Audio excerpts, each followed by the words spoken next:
Hello लोगोफोर आंनि गोसो गोरबोजों नोंसोरखौ खुलुमहरनायजों लोगोसे बरायहरनानै लाग्रोबावबाय।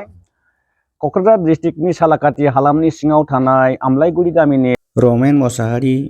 आरो सालाकाटि बाजारनिनो राजु बसुमतारिनि दिनै मुंख्लं सान।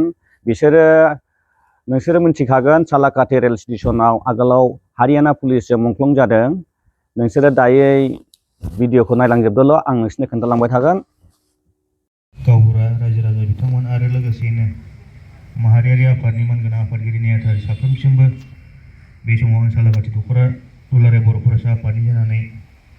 गोजोन फुंबिलिनि गाहाम हामलायनाय जासिहरबाय आरो लोगोसे हाबाफारियाव बाहागो लानायनि थाखाय आं गिबियाव बरायना लाग्रोनाय थाबाय।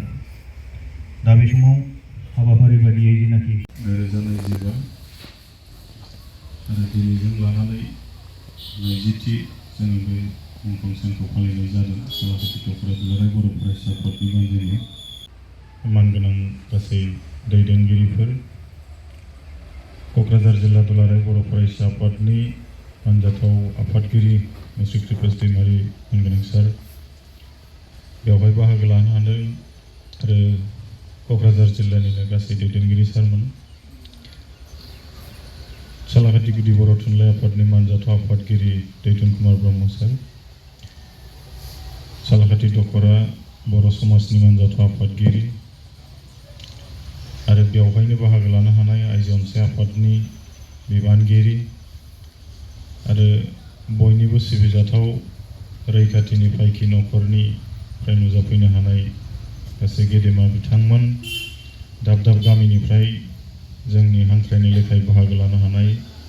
गासै गामिनि गावबुरा दैदेनगिरि इन्टेलेक्सुयेल आरो बिभिन्न जोंनि दल एबा माहारियारि आफादफोरनि गासै दैदेनगिरि नोंथांमोन,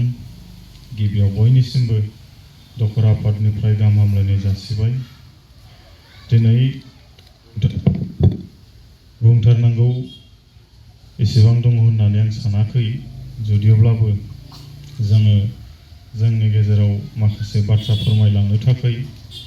मिरु दुलाराय बर' फरायसा आफादनिफ्राय हांख्रायना आलासि जों लेंहरदों।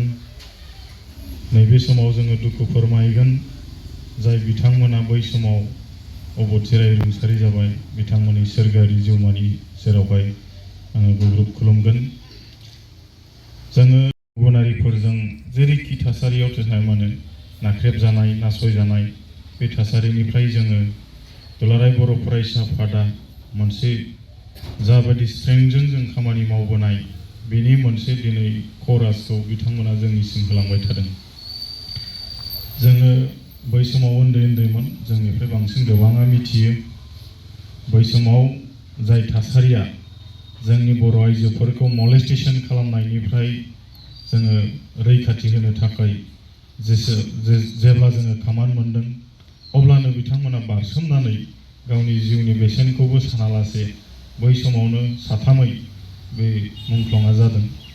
रमेन मोसाहारि मानगोनां बिथाङाथ' जोंनि नादांगारि इउनिटनि सासे जेनेरेल सेक्रेटारि पस्टआवनो दंमोन आरो राजु बसुमतारि सासे उन्दै फरायसा, बिथाङाबो देरफुनाय आरो सासे गसाइगावनिफ्राय दंमोन थमास बसुमतारि। दा बिथांमोना आल्टिमेट नैबे जोंनि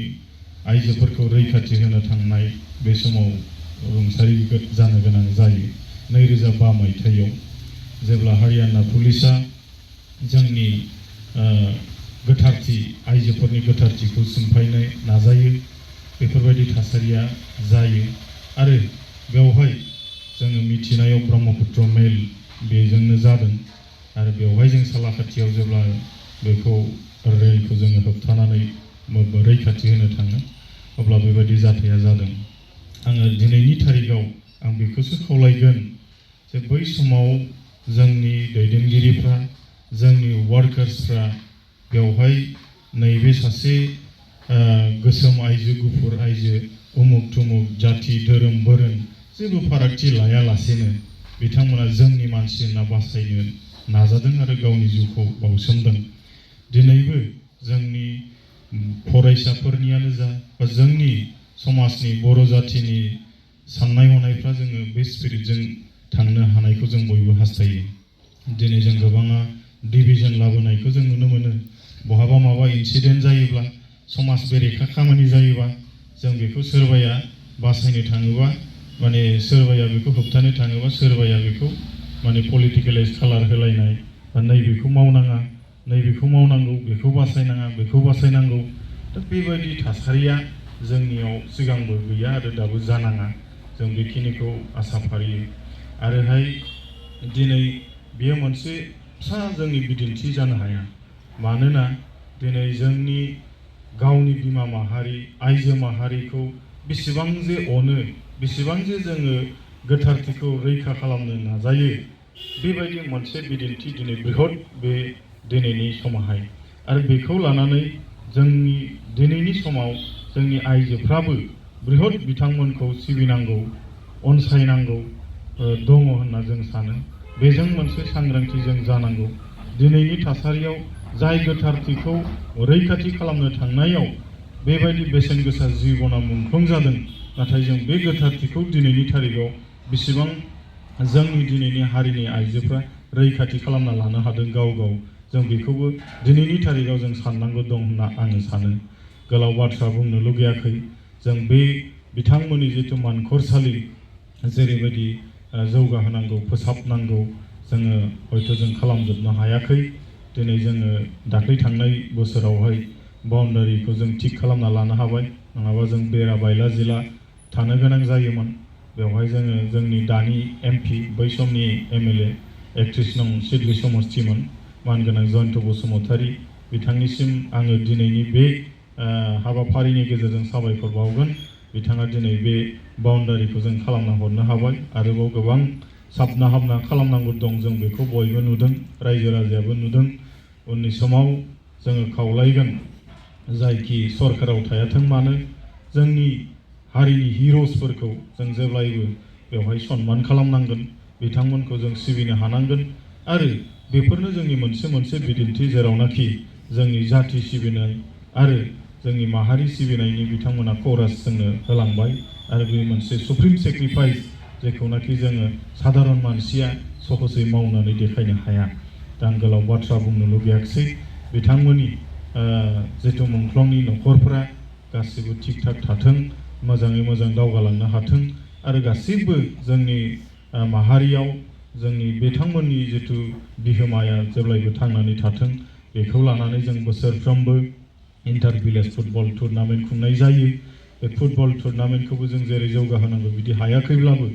जोङो जोंनि ओनसोलखौ माबोरैहाय जों जौगाहोनो प्लास जोङो बिथांमोननि जिथु सान्थौ आरो सानस्रि बिथांमोननि जिथु बलिदान सुप्रिम सेक्रिफाइसआ जोंनि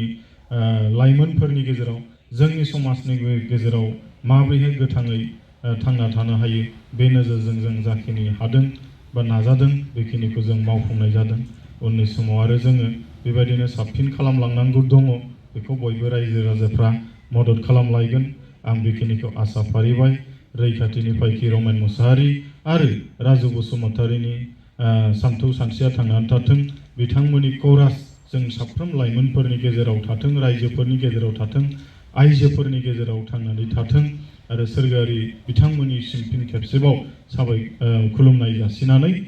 आंनि जिथु फिरफिला उरायहोनायजों लोगोसे सुंद' बिबुंथिखौ एसेखिनियाव फोजोबबाय गोजोन्थों